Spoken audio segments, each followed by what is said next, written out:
बचपन में जब हमारा कोई खिलौना या कुछ खो जाता था तो हम खुल के रो लेते थे, पर फिर हम बड़े हो गए and we all stopped expressing our emotions openly. अब तो किसी का ब्रेकअप भी हो जाता है तो हम आसानी से कह देते हैं जाने दो, मूव ऑन कर लो, वो इंसान तुम्हें डिज़र्व नहीं करता, you deserve so much better वगैरह वगैरह। तो we don't grieve any more, है ना। हम बस प्रिटेंड करते हैं कि सब सही हो जाएगा या सब ठीक है, हम प्रिटेंड करते हैं। बट देन मैंने एक कविता लिखी है जो ग्रीविंग पे है। ग्रीविंग हीलिंग प्रोसेस का एक इम्पॉर्टेंट स्टेज है। तो ग्रीफ को हिंदी में कहते हैं मातम, तो उसी पे लिखा है मातम। किसी अपने की मौत पर मातम मनाना जाहिर है, वो रोना, चिल्लाना, गिड़गिड़ाना लाजमी है। लेकिन ज़िंदगी में ऐसे कई मौके आते हैं जब हम मातम मनाना भूल जाते हैं, या यूँ कहे कि ज़रूरत नहीं समझते।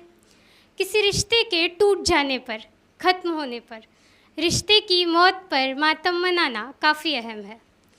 उस खोए हुए रिश्ते के खातिर जो अब खोजने पर मिलेगा नहीं, उस शख्स के हमसे बिछड़ने के खातिर जो अब हमसे गले मिलने की ख्वाहिश नहीं रखता, उसके साथ सजाए हर सपने के खातिर जो अब कभी हकीकत में नहीं उतारे जाएंगे, उस रिश्ते से लगी उम्मीदों के खातिर जो अब हमारी ज़िंदगी में नाउम्मीदी जता रहे हैं, उसके साथ बिताए पलों के खातिर जो हमारे जहन में अब भी ताज़ा है, अपने अनकहे जज्बातों के खातिर जिन्हें अब कोई मंजिल नसीब नहीं होगी, खुद के उस रूप के वजूद के खातिर जो रिश्ते के ख़त्म होने पर जहाँ से गुज़र चुका है, उसके साथ चाही ज़िंदगी के खातिर जो अब कोई अहमियत नहीं रखती, उसके बगैर होने वाली ज़िंदगी के खातिर जिसका स्वीकार करना अब अपरिहार्य है। अपरिहार्य मतलब इनेविटेबल।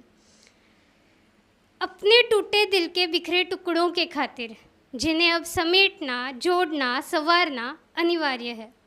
कुछ खोने पर, किसी से जुदा होने पर, ज़िंदगी के हर उस मोड़ पर मातम मनाना ज़रूरी है। तो दोस्तों, बहुत हिम्मत लगती है, बहुत स्ट्रेंथ लगता है to get through that healing process. तो to all the brave hearts जिन्होंने चूज़ किया है हिल होना, उनके लिए एक शेर लिखा है। बेशक बेशक तुम्हारी मंजिल जन्नत है, बेशक तुम्हारी मंजिल जन्नत है, मगर रास्ता रास्ता जहन्नुम से होकर गुज़रता है। शुक्रिया।